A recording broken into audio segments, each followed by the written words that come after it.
7, beginning with verse 11. We'll read 11 through 16. 2 Chronicles chapter 7, beginning with verse 11. Listen now to the word of the Lord. When Solomon had finished praying, the temple of the Lord and the royal palace had succeeded in carrying out all that he had in mind to do in the temple of the Lord and in his own palace. The Lord appeared to him at night and said these words, I have heard your prayer, and I have chosen this place for myself as a temple for sacrifices. When I shut up the heavens so that there is no rain, or command locusts to devour the land, or send a plague among my people, if my people who are called by my name will humble themselves and pray and seek my face and turn from their wicked ways, then I will hear from heaven and will forgive their sins and will heal their land. Now my eyes will be open and my ears attentive to the prayers offered in this place. I have chosen and consecrated this temple so that my name may be there forever. My eyes and my heart will always be there. Brothers and sisters, this is the word of the Lord. Thanks be to God. Let us pray. Holy God, we give you thanks and praise for all that you are and for all that you do in and through and around our lives, and we are blessed and we want to thank you. Teach us through this word, God, because we want to be a holy nation. We want to be a people who are bound together in love and in grace and mercy and justice and righteousness. So touch us, God, and teach us what it means to be people who want to serve you. In Jesus' name, amen. I've been here almost 7 years, and it was April 7 years ago. I told you this story recently, that we found out we were coming to Wesley Chapel, and we did the drive-by, and we came and peeked in the windows. This whole building wasn't here at all. There were big concrete pipes getting ready to prepare for the drainage lined up on that side of the church. There was all kinds of dirt work going on back here because I think it's sloped up, sort of. Am I right that the land sort of sloped up in the back of the old church building? And there, where that door is right now, there was just like somebody had driven a forklift truck through it to make a hole so that they could get in. Because you remember they had to gut that building and redo the floors and the walls had separated. And so all of that was going on. One of the first things I did after I came to church here was that I went to the car wash on Route 10 where Donnie's daughter worked at that time. I met her out there when they invited her to church. She goes, my dad goes to church there. I said, my church is doing building and there's so much dirt. I can't go to my church without my car being dirty. So for one time in my life, I subscribed to that thing where you can get a car wash every week for one price or as often as you want to throughout the month. Because you needed it. Remember those days here?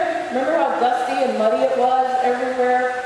And then the building began. And every day there was something new. And J.C. Smith was here every single day. Those of you who have come to the church recently and didn't get to know J.C. Smith, I'm sorry that you didn't get to know him because he was one of the most godly men I've ever known. He was on the site so much they gave him his own hard hat. He had a little white hard hat, and every day J.C. Smith was on the site. And so you go to J.C. Smith or Ann Wilson, who is the coordinator of the building committee. Those two know where things are. Or Ann, you're the only one. You better share stuff. Where things are that the rest of us don't know. Like there's a pipe that runs from here to back there, so you can run the wires for the sound system, but nobody told us where it was. It was hard to find that. They did finally have to take the wires up and over. But there are things like that. JC probably knew. He probably could have told us. But anyway, I remember after that year of every week coming in and seeing what had happened in the church, I remember how we scrambled for Vacation Bible School. Kathy and Nancy were the coordinators for Bible School, and we were like, well, where are we going to do this and where are we going to do that, and where can we all fit? And so I think Lowell gave us a tent to put out in the parking lot or out in this grassy area right out here. That's where our crafts were, and we had stuff in little nooks and crannies because we didn't have a lot of space. But you know what? it was the most awesome thing to watch everybody work together for the good and for the children in this community. It was an awesome vacation Bible school that very first year when we were all living in the mud. But do you know, 7 years later, it's hard for us to go back and remember everybody who made financial sacrifices and made pledges to this church. By the way, we still owe. You want to guess how much money we owe in this church? You might think this is a great space, and why don't we fix the floors, and why don't we add some rooms? Because we're going to do that when we finish paying for it. We only owe $880,000 in this building. So it was $1.3 million, wasn't it, to begin with? So we're doing good, but we have a long way to go. But you did fundraising. Some of you were on the decorating committee, choosing the color of the paint and what kind of tops we were going to have in the bathrooms and what kind of carpets we were going to have and what kind of light fixtures. And oh my goodness. Whew. Today, I'm just glad we get to come to church and not think about those things, aren't you? But you think about all the sacrifice and all the work and how many construction people it took to build this place. And you go 7 years later, it doesn't sound like a long time, but that's a long time ago. And here we are able to worship in this place. And here we are able to have Boy Scouts who can run freely and not worry about hurting anything in here. You know what I'm saying? Here we can have youth have a bouncy house in the middle of the Smith Center because we have the space to do that. Not every church can do that. Here we have room where hundreds and hundreds of people can gather for a community event, or the schools can come in and do events with the youth in the schools. We have such a blessing because of what happened more than 7 years ago for people preparing for this building. So imagine that kind of preparation only on a much grander, that's a better word, on a much grander scale. Imagine what it would take to build the temple. You see, the Ark of the Covenant, which was believed to contain the presence of God, had been housed in a tent. And it was King David who started to think about this, and then his son Solomon who really made it happen. How can the king of the nation live in a palace when the God of the nation and the God of the world was having to be housed in a tent? And so Solomon felt very strongly in his heart that God was calling him to build a place that would be his dwelling place. Now we all know from the New Testament scriptures and from what Jesus Christ did for us that the dwelling place of God is in the hearts of the people. We know that now.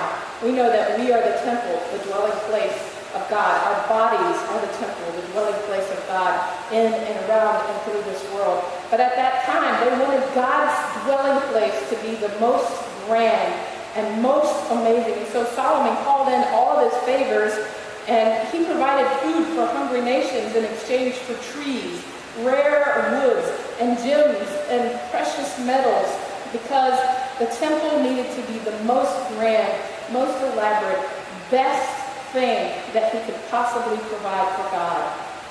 I think sometimes when we think about our lives being the temple for God, we go, oh, that'll do.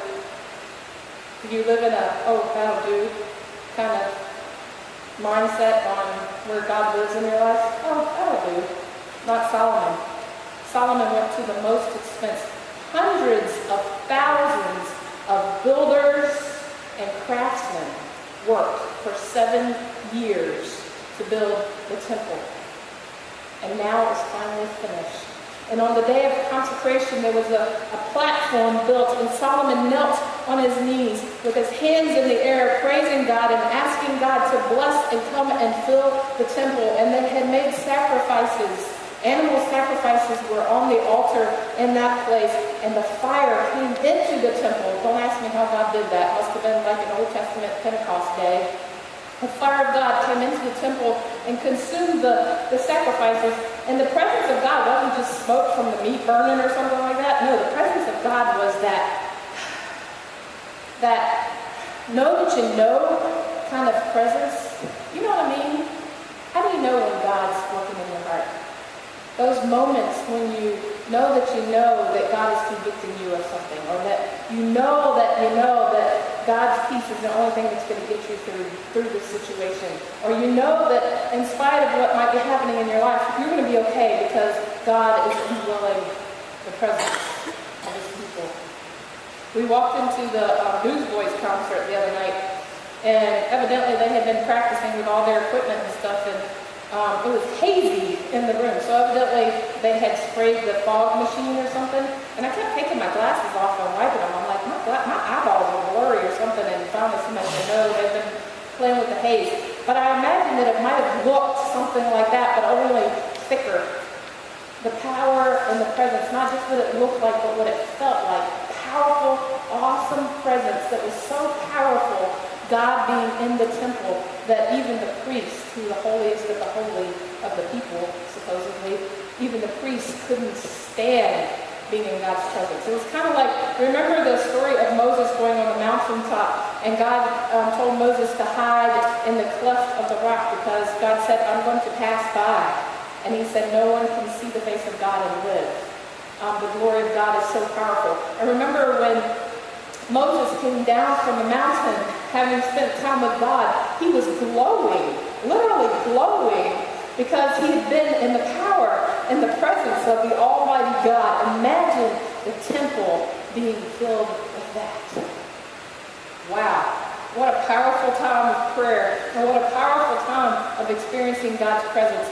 And then for God to speak to Solomon and to say, I have seen your preparations, and I will inhabit this temple that you have prepared for me. I will inhabit this temple. And if my people will humble themselves, will pray, will turn from their wicked ways, then I will hear their prayer and I will heal this land. There was a pattern among the people of that time. See if this sounds familiar. The pattern kind of went like this.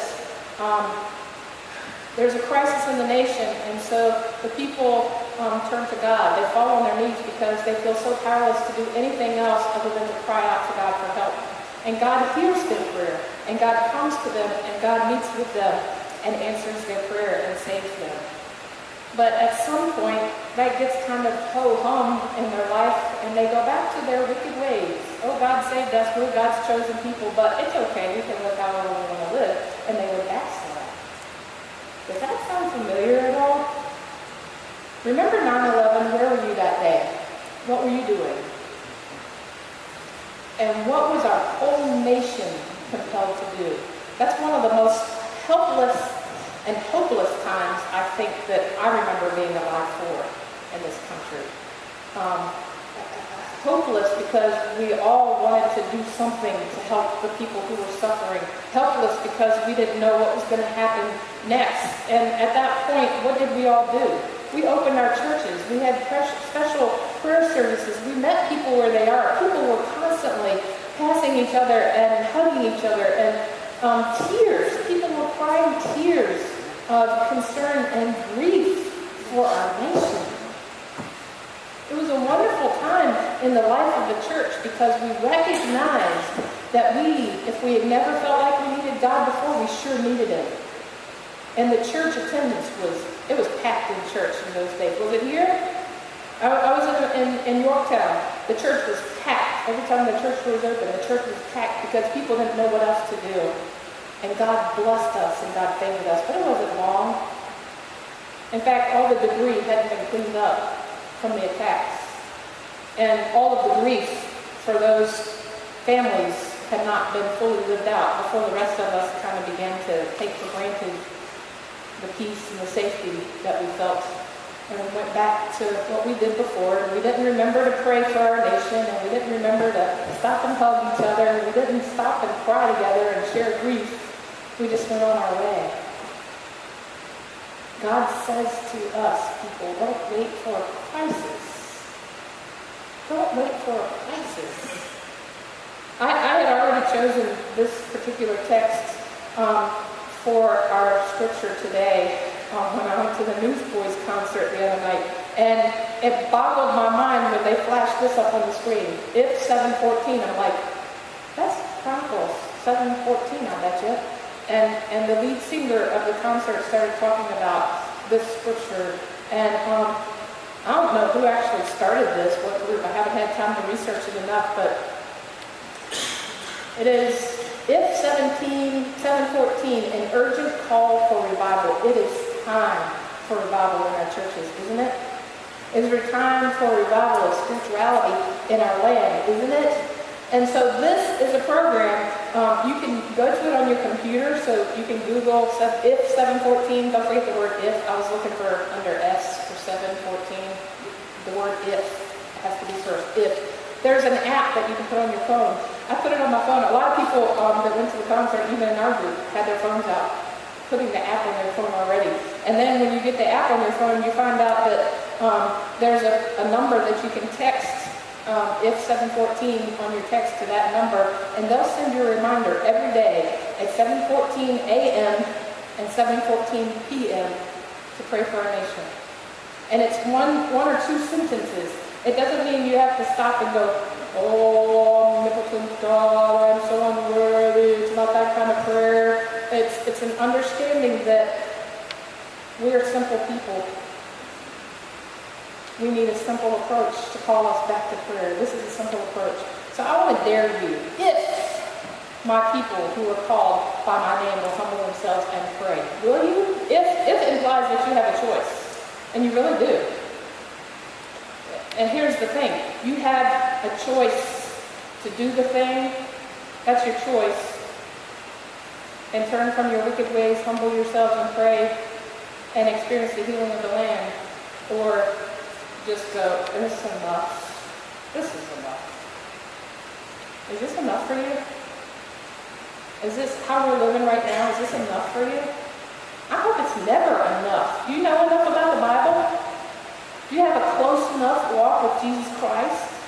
Do you remember every day when your feet hit the floor that it's because God loves you so much that you can get up out of bed? Do you remember that? I don't. I need to remember. So, I don't know, if you can answer, I don't need the if, because I don't need to humble myself and pray, then you're closer to Jesus than I ever will be, but I need it. So if, it's a choice, if my people will humble themselves and pray, then I will. Do you want to live in the promise? I want to live in the healed nation. I want to live in the healed world. I want to live in a healed Spirit of God with me all the time, don't you? Well, if you want that, humble yourself. Pray. Turn from your wicked ways. What does that mean? What do you think God wants you to do? Then do that. What do you think God wants you not to do? Then don't do that. See, theology and faith doesn't have to be complicated. It's simple. If my people will humble themselves and pray, will repent of their sins, turn from their wickedness, then I will heal their land. Scripture in the New Testament talks about your body being the temple of the Lord. I alluded to that a little bit earlier. You are the place where God wants to reside. In your heart, in your life, in your actions, in your words, in your presence, and in your face every day is what God wants to happen for you and Him. If you would allow that, if you want to live in the promise, then do these things. It takes a little bit of discipline and something this simple. Turn on that app. Let it remind you at 7 a.m. and 7:14. You can actually set it. If you want it to be 7, if you want it to be 12 midnight, 12 noon, you can set it so it lets you know. Am I right, Maurice? Did you say that? You can set it whatever time you want it to be. So it doesn't have to be 7:14 like Chronicles chapter 7, verse 14. It can be whatever time you want it to be, a reminder to pray. So I want you to think about doing that one thing. Will you do that? Okay, if you have a cell phone, will you do that? It will be a blessing to you. And on that site, not only does it have those little prayers, but also if you want to take the time to read a devotional, you can click on the devotional and, probably, a page-long devotional. That's one thing I want to invite you to do. The second thing I want to invite you to do, the worship team, last year, we set up Open Sanctuary on the National Day of Prayer. We're going to do that again. On Thursday, which is the National Day of Prayer. Steve told me he's one of the earliest risers in this church, I think. What time do you get up anyway? Yeah. 3:45? You must go to bed at 7. 8:30. Okay, so Steve's going to open the church not at 3:45, although he would. If you want to tell him at 3:45, you tell him. He probably would. But he's going to open the church at 7 o'clock Thursday morning. 9 o'clock, Carla will be here, so there'll be somebody in the building from 9 to 5. So from 7 to 5 o'clock on Thursday, the sanctuary will be open. If you just want to stop by and just spend some time with the Lord, we'll have some little prayer guides in there for you, and some specific things to pray for the nation, for the world, for your church, for yourself, for your family, but especially to pray for our nation.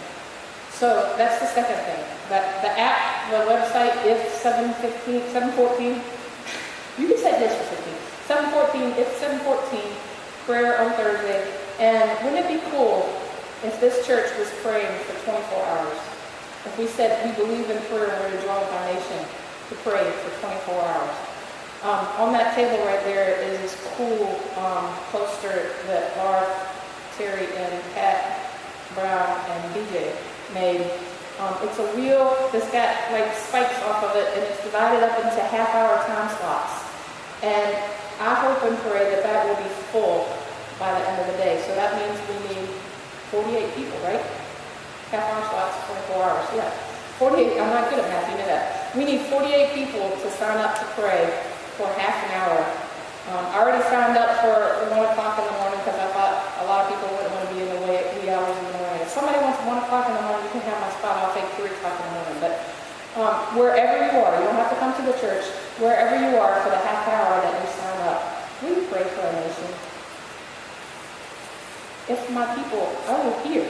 If my people will pray, I will hear. And I will heal. If, then, you want the blessing, then put in the prayers.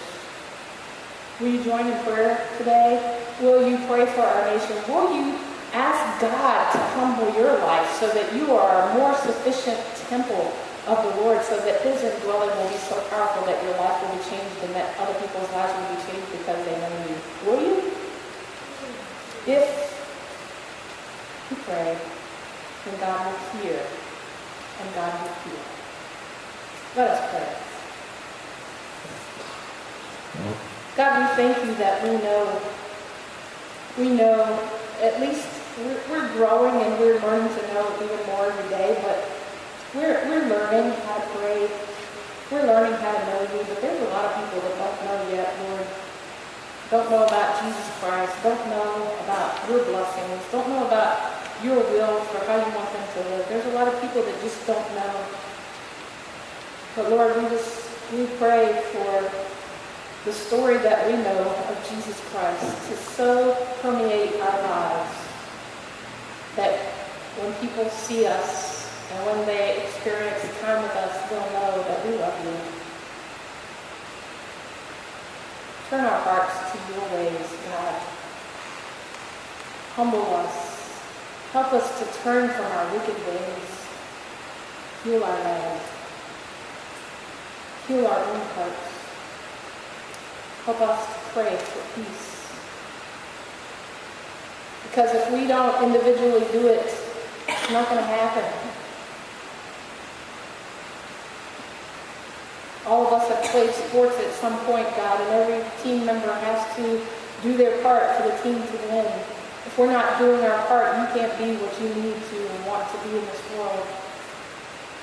So let us each one take personally the call today to pray, to humble ourselves, to invite you into our lives, and to live your story. Thank you, God. We love you.